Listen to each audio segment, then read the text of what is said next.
त्रिपुरा और नागालैंड और तीनों जगह आप कह सकते हैं कि एनडीए या बीजेपी की सरकार बनती हुई दिखाई दे रही है। सबसे ज्यादा दिलचस्पी त्रिपुरा को लेकर के थी। त्रिपुरा में 5 साल सरकार चलाने के बाद, एक मुख्यमंत्री बदलने के बाद भी भारतीय जनता पार्टी अपने प्री पोल एलआई आईपीएफटी के साथ मिलकर 33 सीटों पर आगे चल रही है और दूसरी ओर कांग्रेस और लेफ्ट जिनका अलायंस हुआ 15 सीटों पर लीड कर रहे हैं। लेकिन जो किंग मेकर बनने की भूमिका में आ सकते थे, प्रद्योत देव बर्मन जो वहां के राजवंश से आते हैं, जिन्होंने टिपरा मोथा पार्टी बनाई, वो 10 सीटों पर लीड जरूर कर रहे हैं।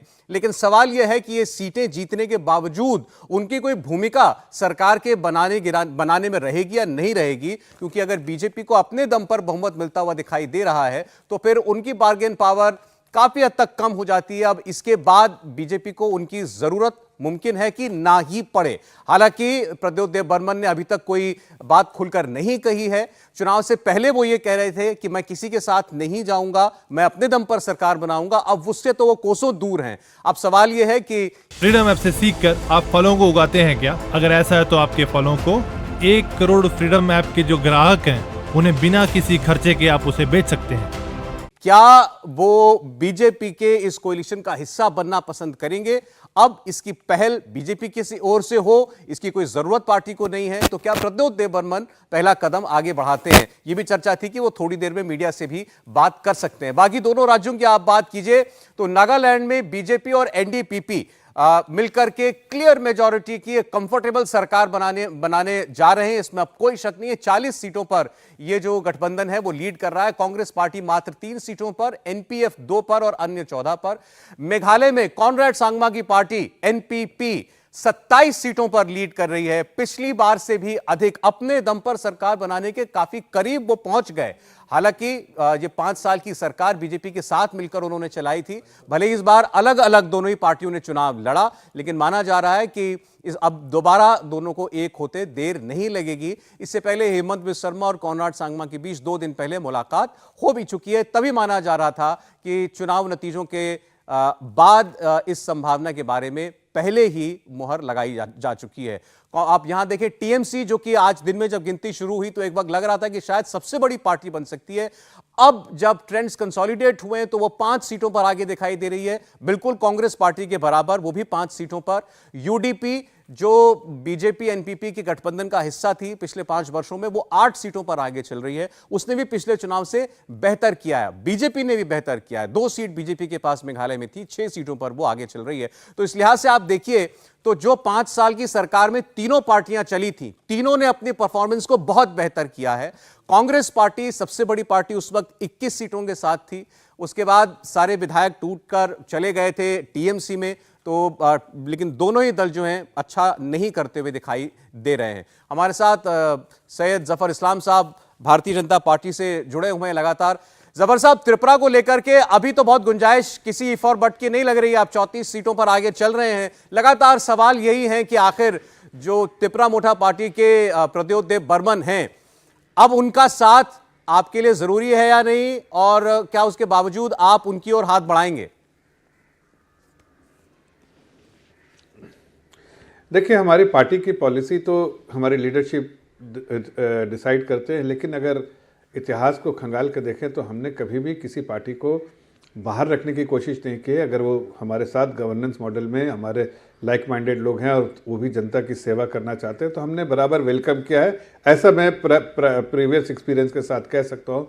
इस केस में क्या होगा, मैं पिछले 4 घंटे से बार बार हम यही कह रहे हैं कि हमें जो उम्मीद थी और उम्मीद अभी भी वही है कि 35-36 सीटें कम से कम हमें आएगी त्रिपुरा में, और हम अपने बलबूते पर सरकार बनाने की बिल्कुल कंफर्टेबल पोजीशन में रहेंगे। लेकिन अगर त्रिपुरा जैसी पार्टी जो है अगर आना चाहती है तो हमारे सीनियर लीडरशिप उस पर चर्चा करेंगे और उस पर एक संज्ञान लेते हुए कोई ज़रूर डिसीजन ऐसा लेंगे जिससे वहाँ की जनता की आकांक्षाओं पर और उम्मीदों पर भारतीय जनता पार्टी की सरकार खरी उतरे। जी, ये बात आपकी ठीक है कि अभी तो पहले त्रिपुरा पार्टी के अध्यक्ष को ही बताना पड़ेगा कि वो क्या सोच रहे हैं, उनके मन में क्या चल रहा है, कि कहीं ऐसा ना हो कि पहली बार पार्टी बनाकर अच्छा परफॉर्मेंस करने के बावजूद वो इररेलेवेंट ही ना रह जाएं। हर्षवर्धन जी।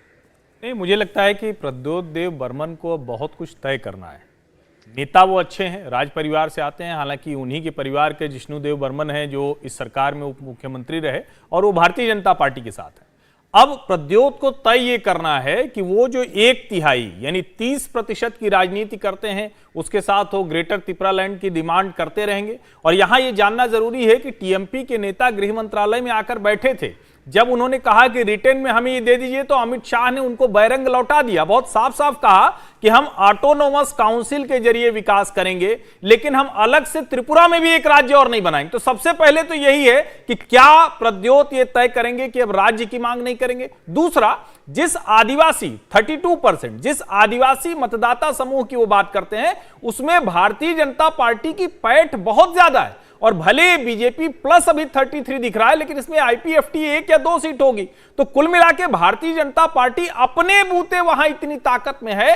अब ये प्रद्योत को तय करना है कि वो इनके साथ रहकर, और पहले वो साथ रहे, एक तरह से भावनात्मक तौर पर वो साथ रहे, तो क्या वो साथ रहकर लंबी राजनीति करेंगे, या उनको लगता है कि आने वाले समय में जब केंद्र में कुछ कमजोरी हो या कुछ ऐसा हो, तो फिर से वो अपनी मांग आगे बढ़ा सकते हैं और वो राज्य मांगते रहेंगे, उसी की राजनीति करेंगे। लेकिन जिस ट्राइबल बेस की आप बात कर रहे हैं, प्रद्योत देवबर्मन का वही बेस है। 12 सीटों पर अगर वो हमें इस वक्त दिखाई दे रहे हैं, तो अभी थोड़ी देर पहले तक की जानकारी के मुताबिक इनमें से 11 रिजर्व ट्राइबल सीटें ही थी। तो इस लिहाज से अगर आप देखें तो एक समावेशी सरकार के लिए यह बेहतर होगा कि वो सरकार का हिस्सा बने। नहीं, निश्चित तौर पर। और देखिए, पिछली बार भी जो 18 सीटें भारतीय जनता पार्टी ने जीती थी, उसमें आईपीएफटी के पास 8 थी, तो भाजपा के पास 10 थी। यानी भले आदिवासियों के नाम पर प्रतिनिधित्व करने वाली पार्टियां अलग अलग हों त्रिपुरा में, लेकिन भाजपा नेशनल पार्टी के तौर पर भी आदिवासियों की पहली पसंद है। यह प्रद्योत को समझना होगा जी। अब वो कितना अपनी मांगों से, अलग राज्य की मांग से नीचे आ सकते हैं, जहां पर एक मीटिंग ग्राउंड उनके और भाजपा के बीच में बन सके, ये देखना होगा। लेकिन जैसा भी हर्षवर्धन जी ने बताया रेणु जी, कि अगर वो पहले गृह मंत्रालय में जाकर गृह मंत्री से मुलाकात कर सकते हैं, तो इसका मतलब एक प्रेफरेंस कम से कम उनकी ये दिखाता है कि वो भी ये चाहते होंगे कि अगर बीजेपी के साथ कोई सहमति बने तो बेहतर है। और इस परिस्थिति में तो लाजमी तौर पर जब उनको दिख रहा है कि सामने अपनी पूर्ण बहुमत की सरकार बीजेपी बना सकती है। देखिए, नॉर्थ ईस्ट में ये एक बहुत ऑब्वियस फैक्ट है कि कोई भी वहाँ की पार्टी हो या स्टेट हो, वो सेंटर के साथ जाना पसंद करेगी। आपको याद होगा, कांग्रेस जब पावर में थी तो कांग्रेस के साथ जाना पसंद करते थे। अब बीजेपी पावर में है, उसके कई सारे एडवांटेजेस हैं। और मेरे ख्याल में बर्मन जी इसमें कोई अलग नहीं है उस तरह से। उनको भी लगता होगा कि भाई उनको अगर कोई वेलफेयर की बात है, कोई स्कीम्स की बात है, पैसा लाने की बात है, तो उसके लिए एक सेंटर है जो ये सब फंड्स प्रोवाइड कर सकता है, जो स्टेट का डेवलपमेंट कर सकता है, इंफ्रास्ट्रक्चर प्रोवाइड। तो ये कोई अननेचुरल बात नहीं है कि उन्होंने बात करी, उन्होंने अपनी डिमांड रखी, बीजेपी ने उसको रिजेक्ट कर दिया। अब आगे उनको बढ़ना है कि वो डिमांड को फिर से रखेंगे या उससे बैक ट्रैक करेंगे या कोई और ज़्यादा नेगोशिएशन करेंगे। मेरे ख्याल में उनके लिए अगर उनका सर्वाइवल का सवाल है तो वो जा सकते हैं बीजेपी के साथ, अनलेस वो कोई बहुत बड़े विजनरी हैं और वो लॉन्ग टर्म पॉलिटिक्स के लिए पॉलिटिक्स में आए हैं। ये हमको इतना आइडिया नहीं है उनके बारे में।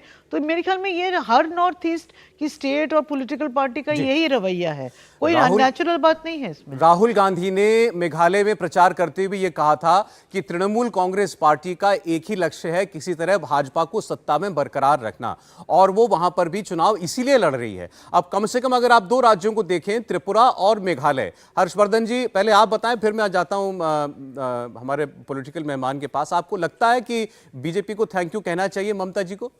नहीं, मुझे नहीं लगता कि बीजेपी को ममता जी को थैंक यू कहने की जरूरत है। मैं आपको वाकया याद दिलाता हूं। अभिषेक बनर्जी अपनी पूरी टीम के साथ अगरतला के होटल में आके कैंप कर गए थे। उन्होंने कहा था कि हम त्रिपुरा जीतने जा रहे हैं। ममता बनर्जी ने कहा कि त्रिपुरा में इस बार वो होगा जिसकी किसी ने कल्पना नहीं की थी। देखिए, आप टीएमसी की एक भी सीट आती नहीं दिख रही है। मेघालय की अगर बात करें तो अभी जो टैली दिख रही है उसमें भी 5 सीटें, यानी कांग्रेस और वो बराबर हैं। जबकि मेघालय में इसीलिए टीएमसी है क्योंकि मुकुल संगमा आ गए कोनराड से लड़के, तो इसलिए अब उनको लगता है कांग्रेस वाला हिस्सा आएगा। और अगर हम नागालैंड की बात करें तो वहां भी टीएमसी इस स्थिति में नहीं है। जो नागालैंड में एनडीपीपी और बीजेपी का गठजोड़ है वो बहुत आगे है।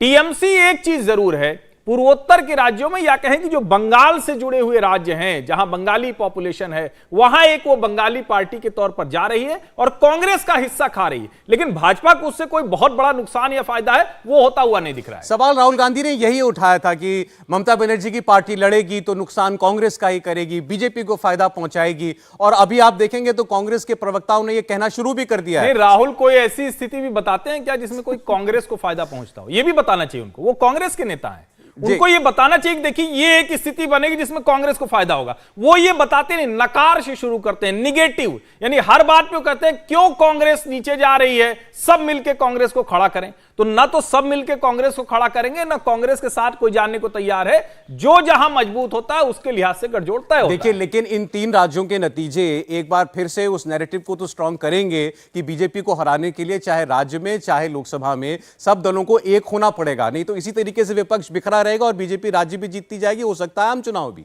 नहीं तो यहां तो एक तरह से त्रिपुरा में मिले ना, कम्युनिस्ट कांग्रेस मिले, त्रिपुरा टीएमसी का वोट जोड़ लीजिए तो भी नहीं खड़े हो रहे हैं। बीजेपी तो क्लियर कट मेजॉरिटी में दिख रही है। मेघालय में बीजेपी जहां थी लगभग वहीं, ठीक है उसकी सीटें 3 गुना बढ़ती दिख रही हैं, लेकिन अगर एक तरह से कहें तो वो माइनर पार्टनर है। और नागालैंड में पहले से एनडीपीपी और उसकी सरकार है, उसी तरह से चलती रहे। और मैं फिर से दोहरा रहा हूं, क्रिश्चियन मेजॉरिटी स्टेट में बीजेपी लगातार सत्ता में है। जो लोग नैरेटिव सेट करते हैं सेकुलर कम्युनल का, उनको इन 3 राज्यों का चुनाव देखना चाहिए। नंबर 1, आदिवासियों की पहली पसंद देश में भारतीय जनता पार्टी है। ये दोनों बातें नेशनल यानी 2024 के चुनाव में बहुत बड़ी भूमिका निभाने जा रही है। जफर साहब बताएं, आज भी मल्लिकार्जुन खड़गे का स्टेटमेंट आया है, पूरा विपक्ष एक हो जाओ, नहीं बना पाएगी भाजपा सरकार।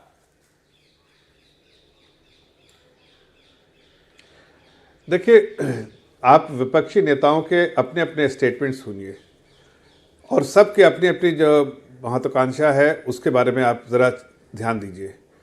कोई भी लीडर कांग्रेस के साथ नहीं आ पाएगा, इसलिए कि वो जो कहावत है ना, हम भी डूबेंगे सनम तुम्हें भी ले डूबेंगे, जो जिसने कांग्रेस के साथ हाथ मिलाया वो नीचे चले गए।